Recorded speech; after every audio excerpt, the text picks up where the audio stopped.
Daniel Adame Osorio, su filigrana política. Buen día. Gracias, un saludo muy afectuoso a ti, a toda nuestra audiencia. Buen viernes. Y finalmente se cumplió el ritual que se contempla desde el anterior y también el actual entramado que llamamos el sistema político mexicano, en torno a la presencia y que los presidentes mexicanos ocupen la silla de la sala oval de la Casa Blanca, en la que, por cierto, se había asistido el presidente López Obrador. Está ya al inicio del 4º año de su gestión, y recién ocurrió este encuentro, en el que, por cierto, para la parte de la anécdota, queda, digamos, una suerte de contradicción, que él justamente hace todo su narrativa, su relato desde que inició su carrera política, básicamente, en donde justamente las pausas hablan de su característica principal en torno al uso político y también al uso comunicativo de cada una de sus letras y de sus expresiones,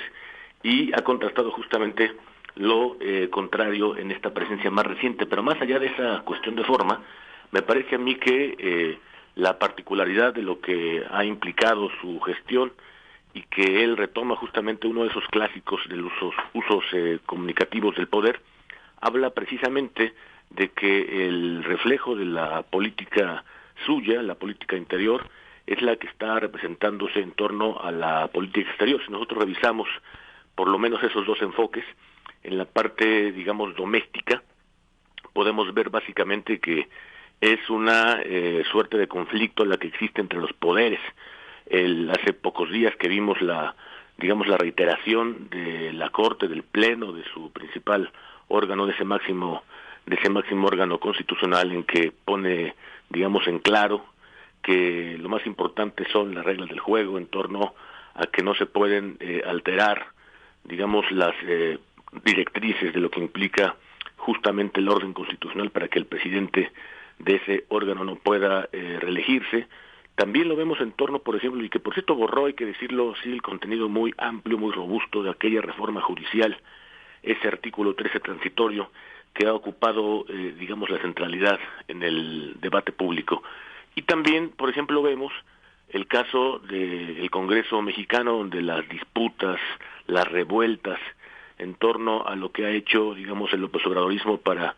ir paso a paso quedándose con la agenda de los acuerdos parlamentarios forzados, digamos, porque si nosotros vemos básicamente las aprobaciones de los principales instrumentos, la parte económica, el paquete del presupuesto, la ley de ingresos y un largo etcétera, ha implicado, en el caso de Cámara de Diputados, digamos, esa suerte de alinear a toda la bancada de la coalición gobernante liderada por Morena, justamente como en evocación, ¿no?, en aquellos momentos del régimen del PRI, en donde había, digamos, un solo interlocutor y que los demás simplemente hacían una suerte de validación de cada uno de los componentes del sistema, digamos, como una suerte de reserva del aparato público, del aparato político. También en el caso del Ejecutivo hay que decir que los usos políticos se han convertido en un uso administrativo, es decir, todo aquello que el presidente hace a otros órganos, en el caso concreto de la revuelta más interesante y también la disputa más reciente, que podría conducir como un escenario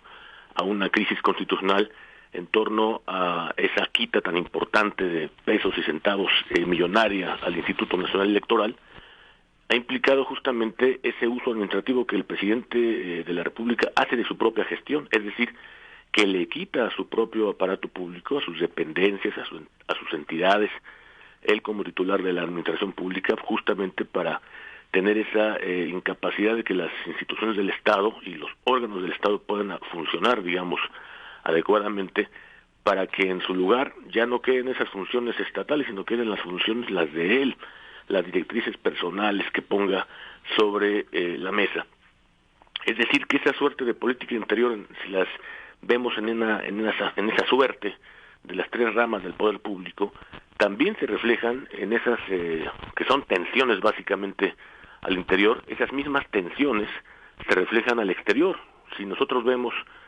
más allá de las cordialidades, de los usos diplomáticos y de los protocolos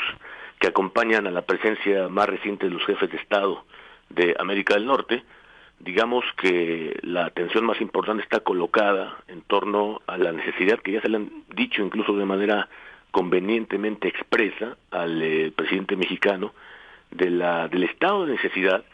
de que su reforma eléctrica es absolutamente inconveniente, no solo para México, sino también para todo ese gran entramado que es, como dijo aquel clásico, ese libro, México no solamente se inscribe como un actor clave, sino ese título lo resume todo cuando dice México es un país de la América del Norte y así se debe comportar. Me refiero a las tensiones que le han reclamado ya sus homólogos en torno al estado de necesidad que implica que México se incorpore a una reforma, digamos, de energía en torno a lo que llamamos todo ese entramado de las energías limpias y que implica en una palabra lo mismo la política interior que la política exterior. El resumen está marcado sí por su personalismo, pero sobre todo por las tensiones